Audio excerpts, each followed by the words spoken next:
యేసే పరిష్కారము అనుదిన Bible television కార్యక్రమం ప్రేక్షకులందరికీ మన ప్రభువును ప్రియ రక్షకుడు అయిన యేసుక్రీస్తు వారి అత్యున్నతమైన నామమున వందనాలు. ప్రభువునందు ప్రియ దేవుని బిడ్డలారా, నిన్నటి దినం వరకు మనము కీర్తనల గ్రంథమును ధ్యానం చేసుకున్నాము. మరి ఎంతో విస్తారమైన ఈ వాక్య ధ్యానాలు మీ ఆధ్యాత్మిక జీవితాలకు ఎంతో మేలులు చేకూర్చేయని మేము భావిస్తున్నాము. కాబట్టి ఈ కీర్తనల వాక్య ధ్యానాలను బట్టి మీ అభిప్రాయాలు మాకు ఒక ఉత్తరం ద్వారా తెలియచేయండి. నేటి దినము మరి సామెతల గ్రంథమును ప్రారంభించుకుందాము. మీరందరూ బైబిల్తోనూ నోట్బుక్తోనూ సిద్ధపడి ఉంటే పాస్టర్ కారుపాటి శ్యామ్ సాగర్ గారు సామెతల గ్రంథము యొక్క సమీక్షను అలాగే మొదటి అధ్యాయాన్ని ప్రార్థన చేసి ప్రారంభిస్తారు. ప్రభువునందు ప్రియమైన దేవుని బిడ్డలారా, ఈ రాత్రి కాలం సామెతల గ్రంథం ప్రారంభించుకుంటున్నాం. ఈ గ్రంథ ధ్యానాలు నిరాటంకంగా కొనసాగుట కొరకును, ప్రతి వాక్య ధ్యానం కొరకు ఆర్థిక సహకారులు ముందుకు వచ్చినట్లును, ప్రతి వాక్య ధ్యానం ప్రజల ఆధ్యాత్మిక జీవితాలను బలపరుచున్నట్లును మీ ప్రార్థనల్లో జ్ఞాపకం చేసుకోండి. ప్రార్థన చేసుకుందాం. మమ్మలను మిక్కిలిగా ప్రేమిస్తున్న మా ప్రియ పరలోకపు తండ్రి, మీ పరిశుద్ధ ఘననామమునకు స్తోత్రాలు. ఈ రాత్రి కాలం మీ మహిమ గల నామమును సన్నుతిస్తున్నాం. మీ ప్రజలముగా మీ పాదముల చెంతకు వచ్చి మిమ్మును స్తుతిస్తున్నాం, ఆరాధిస్తున్నాం. సామెతల గ్రంథ వాక్య ధ్యానాలు మా ప్రేక్షకుల కొరకు ఆశీర్వాదకరముగా మార్చమని ప్రార్థిస్తున్నాను. ప్రభు, ప్రజలు జ్ఞానము కలిగినట్లు, నేర్చుకున్నట్లు ఈ గ్రంథ వచన ధ్యానాలు మా కొరకు దీవించండి. ఈ రాత్రి కాలం ప్రత్యేకంగా మా ప్రేక్షకులు మిమ్మల్ని ఎరుగునట్లు సహాయము చేయండి. ఎపిసోడ్ స్పాన్సర్స్ను ఈ గ్రంథ ధ్యానాలకు అనుగ్రహించండి. నిరాటంకంగా ఈ వచన ధ్యానాలు సాగుటకు సహాయము చేయండి. యేసు ప్రభువు పేరిట ప్రార్థిస్తున్నాను తండ్రి, ఆమెన్. ప్రభువునందు ప్రియమైన దేవుని బిడ్డలారా, సామెతల గ్రంథం చాలా ఉత్కృష్టమైన గ్రంథం. ఈ సామెతల గ్రంథం యందు వ్రాయబడినటువంటి సామెతలను గురించి కొద్ది వివరాలు మీకు తెలియచేసిన తర్వాత మనం వచన ధ్యానాలకు వెళదాం. సామెతల గ్రంథం పరిశుద్ధ బైబిల్ గ్రంథంలో 20వ పుస్తకం. ఈ 20వ పుస్తకమైన సామెతల గ్రంథంలో 31 అధ్యాయాలు వ్రాయబడ్డాయి. 31 చాప్టర్స్, 915 వచనాలు, 915 వర్సెస్, 15,043 పదములు, 15,043 పదములు, 49 ప్రశ్నలు, 49 ప్రశ్నలు. నెరవేర్చబడవలసిన ప్రవచనములు 67, నెరవేర్చబడవలసిన ప్రవచనములు 67, 67 రకముల పాపములు వర్ణించబడ్డాయి. 215 ఆజ్ఞలు, 215 ఆజ్ఞలు, 120 వాగ్దానాలు, 120 వాగ్దానాలు, 27 దీవెనలు, 27 దీవెనలు, 31 అధ్యాయాలపై 560 సామెతలు, 560 సామెతలు, 560 proverbs. ఇవి ఈ గ్రంథంలో గణాంకాలు. 31 అధ్యాయాలలో మొదటి 24 అధ్యాయాల వరకు సొలొమోను వ్రాసినవిగా తేటగా అర్థమవుతోంది. 25 నుండి 29 వరకు 29 వరకు ఉన్నటువంటి వాక్య భాగం హిజ్కియా క్రీస్తు పూర్వం 730వ సంవత్సరంలో ఆ ఎడిషనల్ ప్రోవెర్బ్స్ను జాయిన్ చేశాడు అని భావిస్తారు. చివరి 2 అధ్యాయాలు 30వ అధ్యాయం ఆగూరు, 31వ అధ్యాయం లెమూయేలు. లెమూయేలు ఎవరో తెలియదు, ఆగూరు ఎవరో కూడా తెలియదు. కొందరు లెమూయేలును కూడా సొలొమోన్ అనే అనుకుంటారు, కానీ కొందరు దానికి విభేదించారు. ఈ ప్రత్యేకమైన గ్రంథం అత్యధిక భాగం సొలొమోన్ ద వాయిస్, మహాజ్ఞాని అయిన సొలొమోను రాశాడు. సొలొమోను వ్రాసినటువంటి సామెతలు 3000 సామెతలు. రాజుల మొదటి గ్రంథం 4వ అధ్యాయం 32వ వచనంలో కనిపిస్తుంది. వాటిలోనివే కొన్ని ఇక్కడ వ్రాయబడ్డాయి అని చెప్పబడింది. ఈ సామెతల గ్రంథమును మనము గనుక హీబ్రూ భాషలో సామెత, ప్రోవెర్బ్ అని ఇంగ్లీష్లో మనం పిలిచే ఈ మాటను హీబ్రూ భాషలో మిష్లాయ్, MISHLAI అనే పదమును ఉపయోగించారు. ఈ మిష్లాయ్ అనే పదం మిషాల్ అనేటువంటి హీబ్రూ పదము నుండి వచ్చింది. మిషాల్ అనే హీబ్రూ పదానికి ఆంగ్ల అర్థం టు రూల్ అంటే పరిపాలన చేయుటకు అని అర్థమిస్తుంది. జీవితమును పరిపాలన చేయునట్లుగా అద్భుత దైవిక పాలన క్రింద ఉంచుకునేటట్లుగా చేయగలిగేది ఈ సామెతల గ్రంథం. సామెతల గ్రంథం గురించి నేను ధ్యానిస్తున్నప్పుడు కీర్తనలకు సామెతలకు ఉన్న ప్రధాన వ్యత్యాసం నా మట్టుకు నేను గ్రహించింది ఏమిటంటే, కీర్తనల గ్రంథములో దేవుడు ఎవరో బాగా అర్థమైతే, కీర్తనల గ్రంథములోని దేవుణ్ణి ప్రజలు గుర్తెరుగునట్లుగా సామెతల గ్రంథం రాయబడింది. మనము సత్యవంతుడైన దేవుని ఎరిగి ఆయన లేఖనాలను అనుసరించి నేర్చుకొని నడుచుకున్నప్పుడు ప్రజలు ఆయనను గురించి తెలుసుకుంటారు. పరిశుద్ధ పౌలు తిమోతికి 2వ లేఖ వ్రాస్తూ 3వ అధ్యాయం 15 నుండి 17 మధ్య ఈ విధంగా వ్రాశాడు. ఇది ప్రధానమైన థీమ్గా ఈ గ్రంథంలో గుర్తిస్తాం. ముఖ్య అంశముగా ఈ సామెతల గ్రంథములో ఉన్నది ఏమిటంటే లెర్నింగ్, నేర్చుకోవటం. దీనిని గురించి పౌలు తిమోతికి రాస్తూ 2వ లేఖ 3వ అధ్యాయం 15వ వచనం నుండి చదువుతున్నాను. క్రీస్తు యేసునందు ఉంచవలసిన విశ్వాసము ద్వారా రక్షణార్థమైన జ్ఞానము నీకు కలిగించుటకు శక్తిగల పరిశుద్ధ లేఖనములను బాల్యము నుండి నీ వెరుగుదము గనుక నీవు నేర్చుకొని రూఢి అని తెలుసుకున్నవి ఎవరి వలన నేర్చుకుంటివో ఆ సంగతి తెలుసుకొని వాటి యందు నిలకడగా ఉండుము. నేర్చుకున్న సంగతులపై నిలకడగా ఉండుము.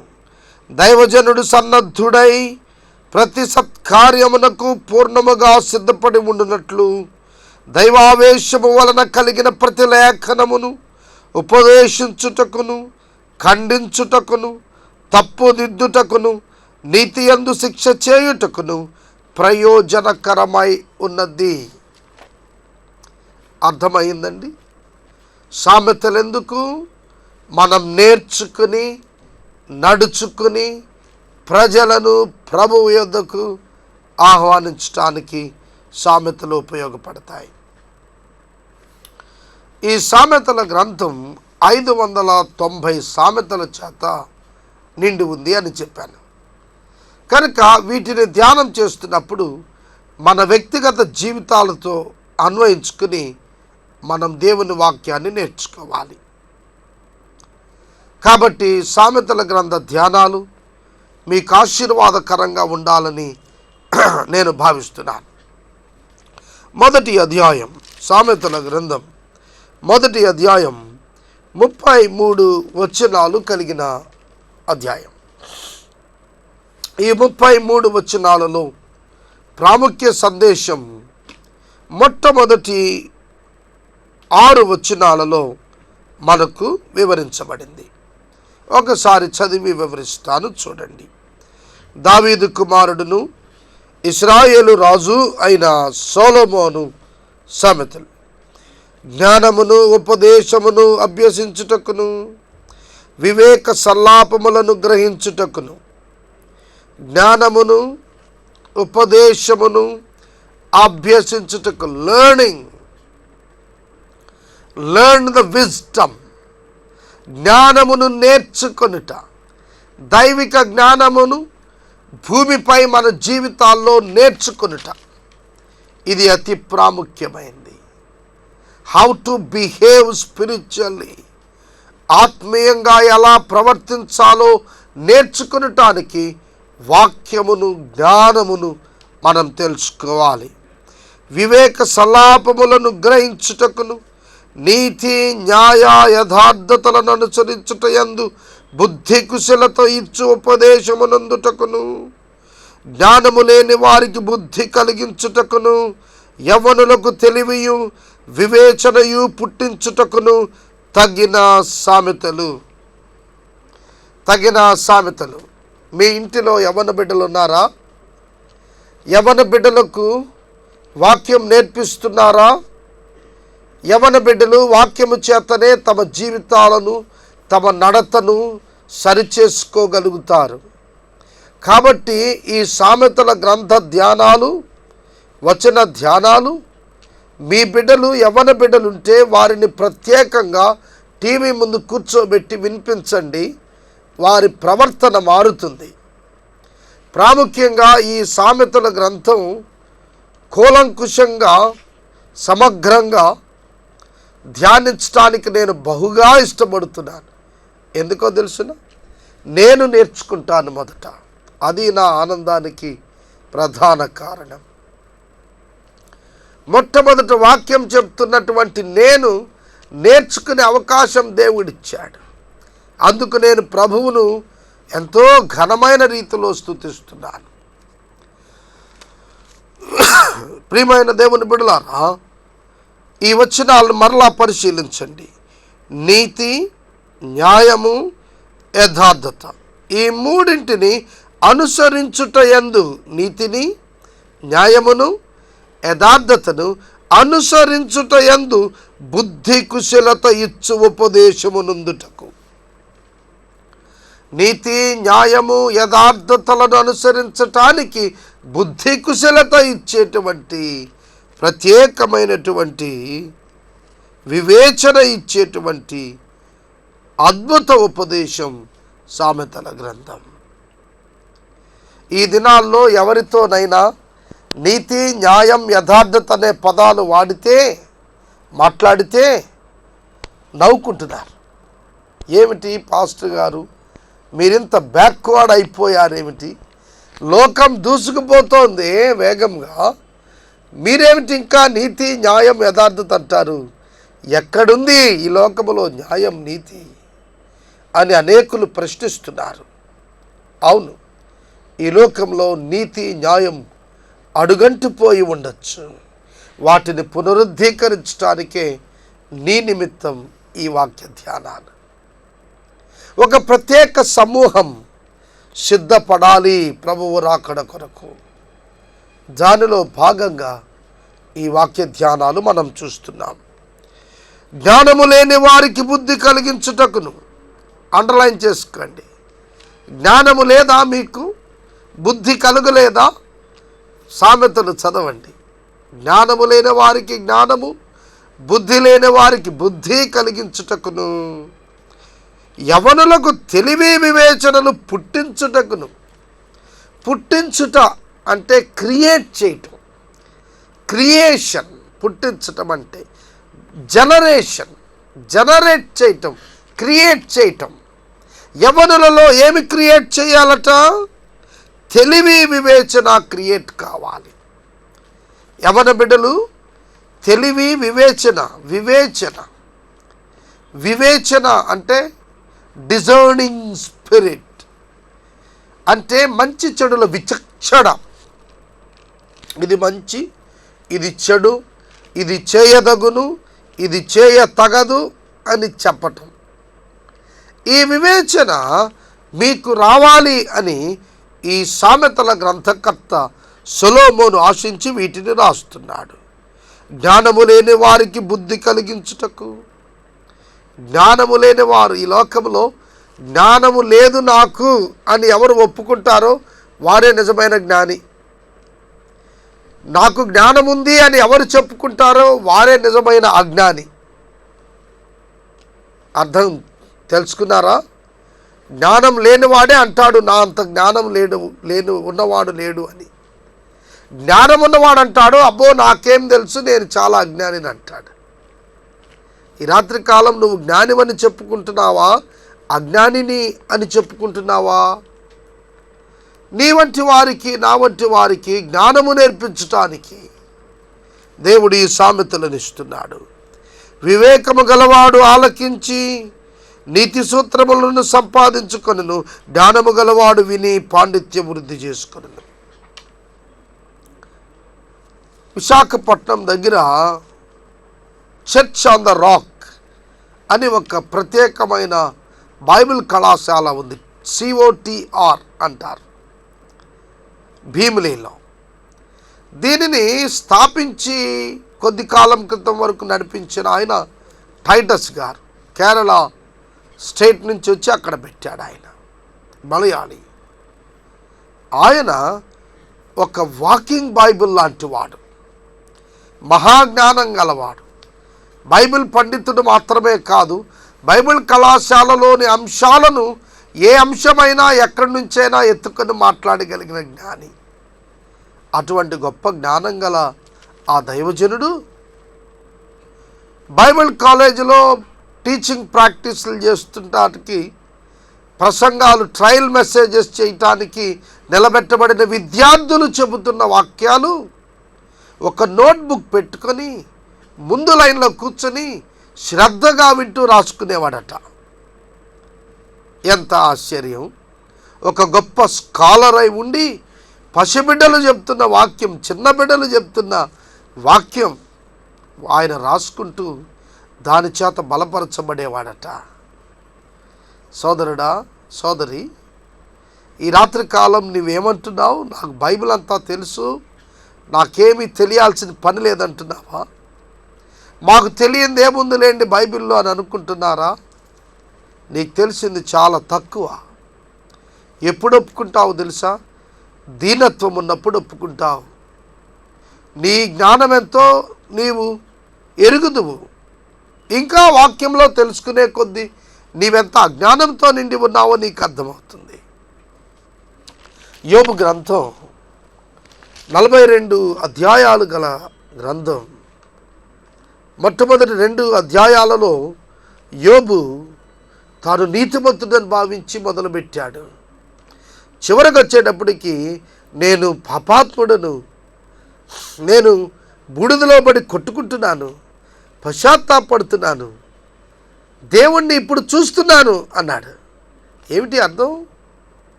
ఒకప్పుడు వినికిడి చేత ఇప్పుడు చూస్తున్నాను అంటే అర్థం ఏమిటంటే, ఒకప్పుడు చూచాయిగా తెలుసు, ఇప్పుడు క్షుణ్ణంగా తెలుసు. దేవుని గురించి చూచాయిగా తెలిసిన అనుభవం మీకుంటే ఉండవచ్చు. సామెతలు అయ్యేటప్పటికి చూచాయిగా తెలిసిన అనుభవం ఘనమైన స్థాయిలో పరిచయం కలిగిన స్థాయికి ఎదిగిపోతుంది. ఎంత ఆశ్చర్యం! సామెతల్లో ఎంత గొప్ప అర్థం ఉంది. సామెతలలో బాగు చేసే గుణం ఉంది. సిక్ హార్ట్, హృదయం పాడైపోయి జబ్బు హృదయం అయిపోయినప్పుడు సామెతలు నిలవబెడతాయి. కోట్ల కొలది మంది జీవితాలు సామెతల ద్వారా ఉద్ధరించబడ్డాయి. సామెతలను పాటించాలి. అందులోని వాక్య ధ్యానాలలోని ప్రిన్సిపల్స్ను మనం అనుసరించాలి. అప్పుడు ఆశ్చర్యకరమైనటువంటి విధానములో గొప్ప క్రియ దేవుడు మన జీవితాల్లో చేస్తాడు.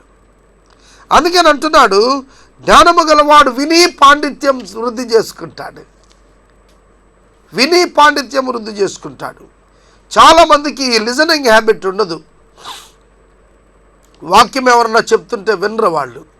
వాళ్ళు చెప్పటాకే అలవాటు పడిపోతారు తప్ప వింటాకే అలవాటు పడిన వాళ్ళు కాదు.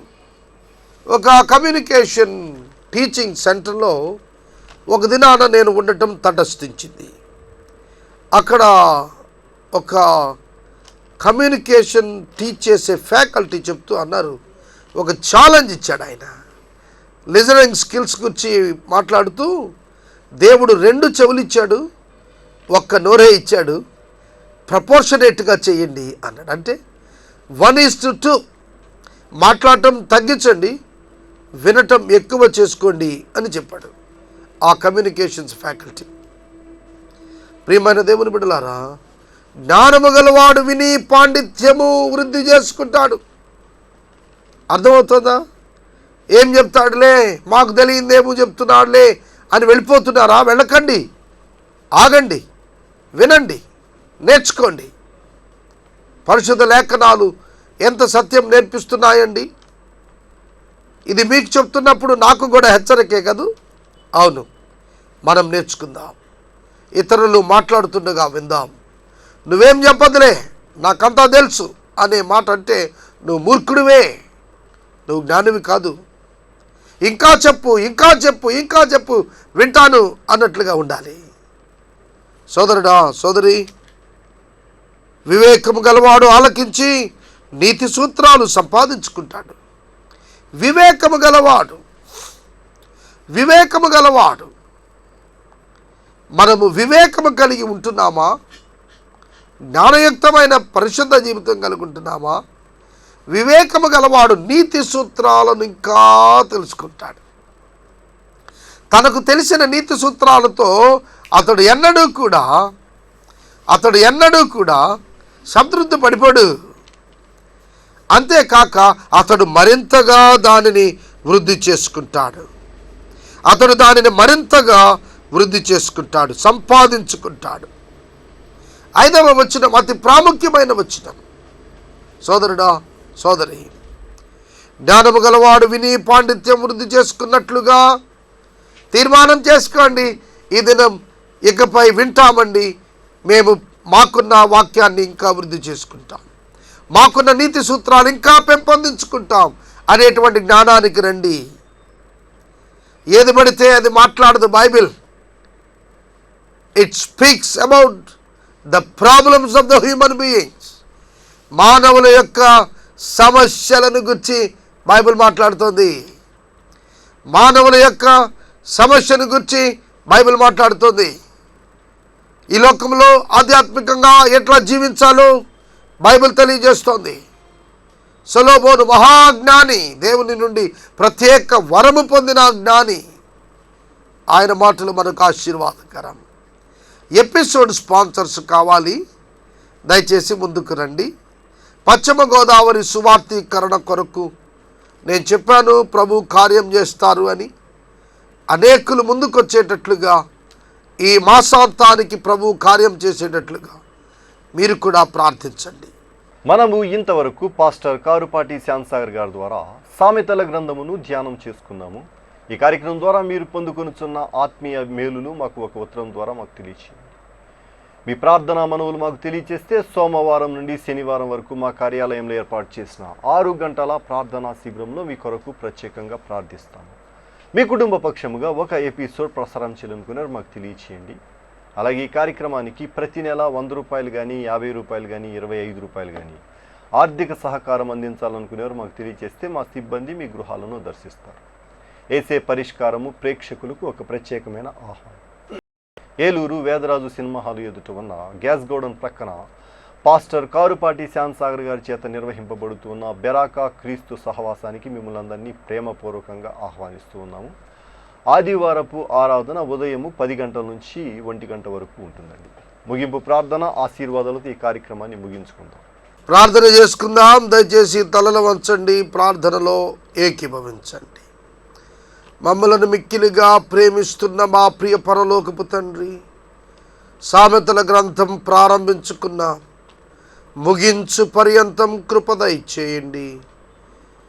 పట్టణములో గ్రామాలలో వాక్యం విన్న మీ బిడ్డలు ఈ ధ్యానాలు మావి, మా ప్రజలు వినాలి అనే ఆతృతతో ముందుకొచ్చి సహకారం ఇచ్చుటకు వారికి నేర్పించండి. ప్రభువా, మాకిచ్చిన పరిచర్యల పట్ల నీరు కట్టి ఫలింపచేయండి. మా ప్రేక్షకులను దీవించండి, జ్ఞానముతో నింపండి, నీతితో వృద్ధి చేయండి. ఈ రాత్రికాలం మా అవసరాలన్నీ మీ మహిమ నుండి తీర్చండి. యేసు ప్రభు పేరిట ప్రార్థన చేస్తున్నాము తండ్రి, ఆమెన్.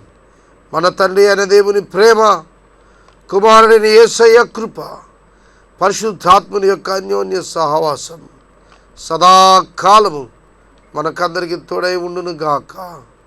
ఆమెన్.